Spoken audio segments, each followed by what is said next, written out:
পারি না। আমার মানে জিনিসপত্র একাই এলোমেলো হয়ে যায়, আমার খেতে যদি গায়ে থাকে টান মেরে নিয়ে নেয়, এমন হয়। আর আওয়াজ আসে। এখন ভাই এটা নিয়ে একটু, আপনি কোন জেলাতে থাকেন ভাইয়া? ভাই আমি কুষ্টিয়ার। আচ্ছা শোনেন, কুষ্টিয়া মানে জেনারেল যে হাসপাতাল আছে 250 বেডের হাসপাতাল মনে হয় থাকে, আচ্ছা আছে না? এটা কুষ্টিয়া সদর ভাইয়া। হ্যাঁ, কুষ্টিয়া সদরে যাবেন, আপনি বলবেন যে আপনি যাবেন, যাওয়ার পর হচ্ছে 10 টাকা দিয়ে টিকিট একটা কাটবেন। টিকিট কেটে বলবেন যে হচ্ছে যে মানে ডিপ্রেশন, মানে মূল যে কথাটা বলবেন, ডাক্তার থাকে ডিপ্রেশন। তো এখানে হচ্ছে যে বলবেন ডিপ্রেশন, তারপর খাবারের চাহিদা, তারপর হচ্ছে যে ব্ল্যাক ম্যাজিক বা এরকম কিছু করছে, বুঝছেন? মানে আমি আপনার কথা বলি, আপনি এটা করবেন, আমার রিকোয়েস্ট।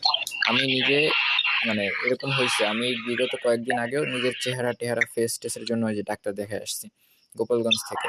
এর আগেও আবার দেখে মানে দেখাই মাঝে মাঝে প্রতি ইয়েতে, মানে এমনি ভিজিটের জন্যও যাই। তো আপনি 10টা টাকা নেবেন, আনুমানিক সকাল 9টার সময় যাবেন, একদম 9টায় হাসপাতালে উপস্থিত থাকবেন, প্রথম টিকিট কাটবেন, সাথে দেখাবেন প্রথম দিকে সুন্দর করে স্যারের সাথে কথা বলবেন, স্যার মন খারাপ, প্রেম করছিলাম, এইটা ওইটা। যদি বিশ্বাস করেন ভাই, আপনি ফিজিওলজিস্টের কাছ থেকে এত যে হেল্প পাবেন, মানে এটা বলার বাহুল্য। ঠিক আছে, আপনার ডিপ্রেশনটা অনেক তাড়াতাড়ি চলে যাবে। আর যেহেতু আমি আপনার হোয়াটসঅ্যাপ নাম্বার নিচ্ছি, আমি আপনার সাথে কথা বলবো। এবং আরো কয়েকটা মন খারাপের মানে যেমন থাকে না যে ভাই, মানে ছেলেরা কথা বললে মন খারাপ লাগে না, কিন্তু হচ্ছে যে ধরেন বড় আপু যদি একটা দুইটা যেটা বকা দেয়, তাহলে ওইটা কাজে লাগে, মন খারাপটা ঠিক হয়ে যায়। তো আমার অনেক ফ্রেন্ড সার্কেল আছে। তো আমি হচ্ছে যে আমার যে কোনো একটা ফ্রেন্ডরে বলবো না আপনার সাথে কথা বলতে।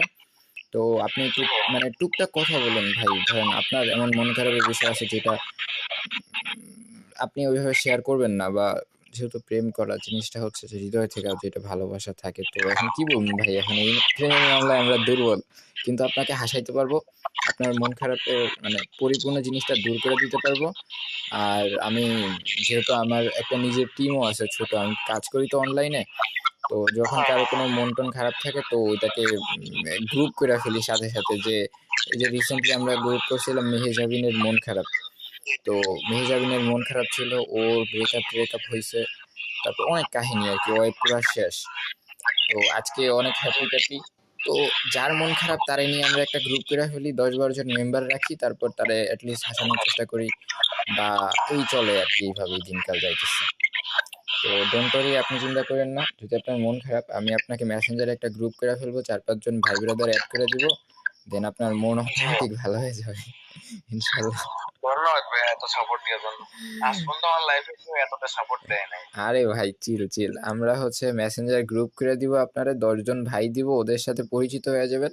10 জনে 10টা কথা বললে ওইটা গায়ে লাগবে বা মাথায় ঢুকবে। আমি একা বললে ধরেন শুনেছেন কানের অ্যাটলিস্ট একদিনে তো মানে পানি পরিষ্কার হয় না, বা একদিনে তো মাথার ব্রেন আউট অফ ইয়া যায় না। তো কিছু টাস্ক দেওয়া হবে আপনাকে, নতুন নতুন বন্ধু বানাইতে হবে, ফেসবুকে অ্যাক্টিভ ট্যাক্টিভ, তারপরে হচ্ছে ইউটিউবের চ্যানেল, এবং আমি আপনাকে পরিপূর্ণ একটা মানে তালিকা দিব, যে খাদ্য তালিকা, যে আপনি কি কি করবেন। তো ওইগুলাকে করবেন, যদি আপনি প্লিজ যদি একটু ফলো করেন, তাহলে দেখবেন অনেক সুন্দর জীবনে ভাই। মাইয়া থেকে ডিপ্রেশন এই জিনিসটা অনেক খারাপ, আর এইটা থেকে বের হওয়ার জন্য মেয়েই লাগে। মানে মেয়ে জিনিসটা এমন জিনিস, মানে খুবই খারাপ জিনিস ভাই, খুবই খারাপ খুবই জিনিস, খারাপ, বাজে একটা। খুবই খারাপ জিনিস। তো মেয়ের থেকে যেমন মেয়ে অ্যাডিক্টেড হইতে গেলে আবার মেয়েদের থেকে আবার মানে ওই যে ভ্যাকসিন যেমন লাগে না, মানে বিড়াল কামড় দিলে আবার এই যে ভ্যাকসিন নিতে হয়, একটা কি জানি বলে ইঞ্জেকশন নিতে হয়। তো ওই রকম মেয়ে কামড় দিলে মেয়েরই ভ্যাকসিন নিতে হয়। এখন আপনাকে ওইটা কোনো ছেলে দিয়ে এটা হেল্প করতে পারবে না। তবে ছেলেরা হেল্প করতে পারে হচ্ছে বাইরে টাইরে ঘুরতে নিয়ে যায়, বা চাকরিতে জয়েন হয়ে গেলে তখন সবই দূর হয়ে যায়। তো চিন্তা করেন না। ভাই মেয়েদের কথা বাদ দি ভাই, ছেলেরা যতটা সাপোর্ট একটা বন্ধুকে দিতে পারে ভাই, মেয়েরা পারে না। আরে ভাই বিষয়টা ওইখানেই তো, কারণ হচ্ছে ছেলেরা তো বুঝে ছেলেদের কষ্ট, আমি আপনার কষ্ট বুঝতেছি, কারণ এই জায়গাটা আমি পার করে আসছি। কিন্তু আমার বন্ধু ছিল। আপনি আপনি বুঝেছেন বলে ভাই আমাকে নিজে আপনি এসে কথা বলেন। হ্যাঁ হ্যাঁ, ওইটাই তো, মানে আমি যখন ছিলাম তখন আমার বন্ধু ছিল, বলছি ভাই আমার এই অবস্থা, বা ভাই আমার টাকা নাই, মানে রাইট নাও অনেক সমস্যা থাকে। তো কি বলবো ভাই, এইখানে তো আপনি মন খারাপ করেন না, চলেন আমরা সোশ্যালে যাই বা অন্য কিছু করি বা কথা বলি এই বিষয়টা নিয়ে আর। আচ্ছা